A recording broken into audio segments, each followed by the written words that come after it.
O texto do Evangelho de Mateus, capítulo 28, de 1 a 10, diz o seguinte: Depois do sábado, tendo começado o primeiro dia da semana, Maria Madalena e a outra Maria foram ver o sepulcro. Eis que sobreveio um grande terremoto, pois um anjo do Senhor desceu dos céus e, chegando ao sepulcro, removeu a pedra da entrada e sentou-se sobre ela. A sua aparência era como um relâmpago, e as suas vestes eram brancas como a neve. Os guardas tremeram de medo e ficaram como mortos. O anjo disse às mulheres: Não tenham medo. Sei que vocês estão procurando Jesus, que foi crucificado. Ele não está aqui. Ressuscitou, como tinha dito. Venham e vejam o lugar onde ele jazia. Vão depressa e digam aos discípulos dele: Ele ressuscitou dentre os mortos e está indo adiante de vocês para Galiléia. Lá vocês o verão. É como eu disse a vocês. As mulheres saíram depressa do sepulcro, amedrontadas e cheias de alegria, e foram correndo anunciar aos discípulos de Jesus. De repente, Jesus as encontrou e disse: Salve! Elas se aproximaram dele, abraçaram-lhe os pés e o adoraram. Então Jesus lhes disse: Não tenham medo. Vão e digam aos meus irmãos que se dirijam para Galiléia. Lá eles me verão. Ao vivenciarmos a época da Páscoa, observamos ao nosso redor e vemos essa palavra, Páscoa, ecoar por todos os cantos, mas raramente ela é utilizada em seu verdadeiro sentido. A Páscoa, que geralmente observamos, é a Páscoa do comércio, a Páscoa dos chocolates, com as brincadeiras de caça aos ovos deixados por coelhos que nem botam ovos, a Páscoa das mesas fartas de comidas, onde famílias e amigos celebram de tudo menos o verdadeiro sentido da Páscoa. A verdadeira Páscoa é o ponto alto do plano de Deus para a salvação da humanidade. É a ressurreição de Jesus Cristo. Os momentos que antecedem a Páscoa são momentos de extrema violência, com a crucificação de Jesus, fruto de uma acusação injusta, principalmente dos fundamentalistas religiosos de sua época, e de um julgamento injusto em que se buscou satisfazer interesses por privilégios e manutenção do poder. Jesus foi condenado à morte em uma armação que envolveu traição, suborno, hipocrisia e falsa religiosidade, onde os líderes religiosos que deveriam pregar e viver o amor sucumbiram diante do ódio e da necessidade de defender seus próprios interesses, sem se importar se um inocente perderia a vida por causa disso. O resultado disso foi a tortura e a morte de Jesus, que não cometeu pecado algum. Ele morreu da forma mais violenta possível, que é a morte na cruz. O texto que lemos em Mateus 28, de 1 a 10, relata que apesar de toda a armação, ódio, injustiça e violência que Jesus foi submetido, a morte não foi o fim. Ela não pôde segurar o Salvador da humanidade. O texto relata sobre a ressurreição de Jesus, que é o verdadeiro sentido da Páscoa, mas que é muito pouco lembrado e mencionado nessa época. E olhando para este texto, numa breve reflexão, podemos aprender algumas lições que a Páscoa traz para as nossas vidas. A primeira lição é que não há poder maior do que o poder de Deus. O poder de Deus trouxe Jesus de volta à vida. E o versículo 2 fala que o anjo do Senhor desceu dos céus e removeu a pedra do sepulcro onde Jesus havia sido enterrado. Nos capítulos anteriores, é mencionado que as autoridades selaram a pedra para evitar que os discípulos de Jesus roubassem seu corpo e dissessem que Jesus havia ressuscitado, uma vez que o próprio Jesus havia dito que sua ressurreição iria acontecer. Essa pedra é apenas um símbolo da limitação humana e do poder de Deus. A pedra que não poderia ser removida por ninguém foi facilmente removida pelo anjo do Senhor, demonstrando todo o poder de Deus, que trouxe Jesus à vida novamente e que pode trazer também cada ser humano à vida novamente, não importando qual é a situação de cada pessoa. O poder de Deus é maior.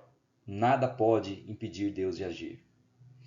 A segunda lição é que o plano das pessoas não podia e nem pode impedir que Deus realize os seus próprios planos.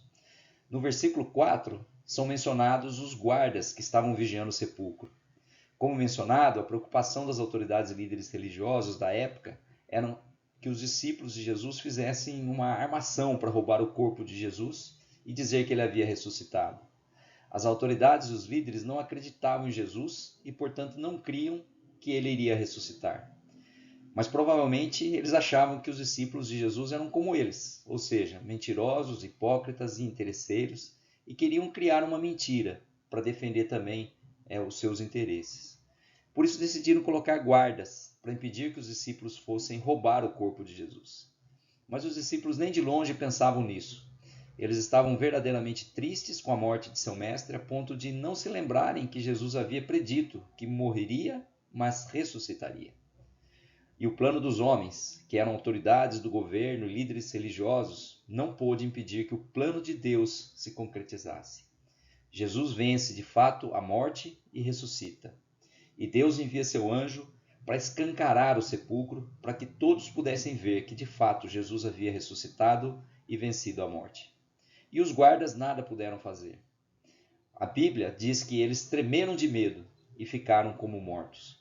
Nada e nem ninguém pode impedir o agir de Deus, e nenhum dos seus planos pode ser frustrado. Ainda mais o plano da salvação, o plano de redenção da humanidade através da morte sofrida de Jesus, cujo sangue derramado nos lava de todo pecado e nos transporta para o reino de Deus, que é um reino de amor e de paz. A terceira lição que podemos tirar destes 10 versículos do Evangelho de Mateus é sobre a nossa limitação humana. No versículo 8, o evangelista fala sobre a reação das mulheres ao ouvir as palavras do anjo do Senhor acerca do que havia acontecido.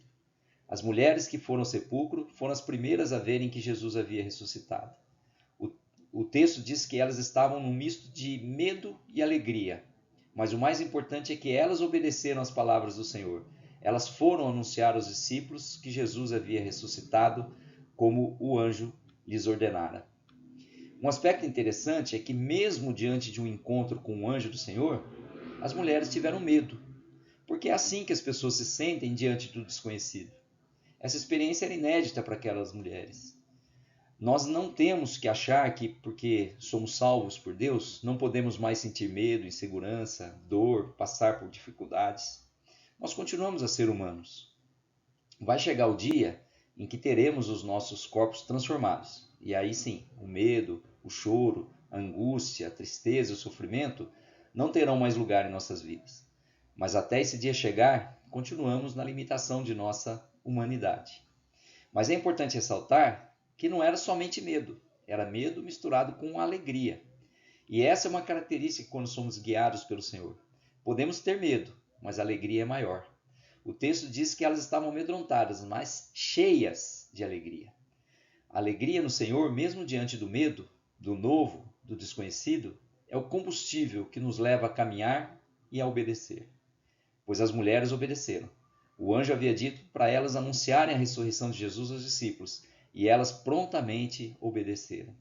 O medo não pode nos impedir de obedecer à palavra de Deus. O medo revela a nossa humanidade, mas Deus nos chamou conhecendo todas as nossas limitações. Ele nos chama em nossa pequenez, e é Ele que nos fortalece para que possamos obedecer e ser fiéis a Ele. E a quarta lição desta breve reflexão sobre a Páscoa é que quando nós obedecemos ao Senhor, Ele mesmo vem ao nosso encontro para que possamos expressar nosso amor e adoração. O versículo 9 diz que, de repente, Jesus as encontrou. Enquanto as mulheres corriam para ir até os discípulos para anunciar a Páscoa, ou seja, a ressurreição de Jesus, Ele próprio as encontrou e elas puderam manifestar o seu amor a Ele, o abraçando e o adorando. Quando estamos dispostos a obedecer ao Senhor com alegria, ainda que tenhamos um pouco de medo, Jesus vem ao nosso encontro e sua presença conosco é motivo de adoração. Na ressurreição de Jesus, o amor venceu o ódio, venceu a violência, venceu a condenação, a morte, venceu o poder da morte. O amor é a essência de Deus e somente por causa dele é que somos salvos e podemos ter a esperança da vida eterna. Vida plena, sem tristezas e sofrimentos, sem violência e ódio e sem hipocrisia. Com base nessas 4 lições, podemos concluir que a Páscoa não significa mesa farta, não é chocolate, não é comércio. A palavra Páscoa quer dizer passagem. Passagem da morte para a vida, da escravidão para a liberdade. O uso da palavra Páscoa para promover vendas no comércio é uma apropriação indébita. Essa palavra pertence a nós, os que creem em Jesus, e não significa coisas materiais.